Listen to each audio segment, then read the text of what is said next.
Kıran vurdu memleketi, zalimler Hakan olmuştur. Yedikleri yoksul eti, içtikleri kan olmuştur.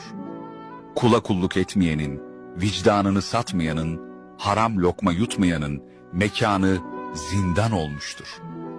Yalan dolan yazıp çizen, kudretliye övgü düzen, dün dinsizim diye gezen, bugün Müslüman olmuştur.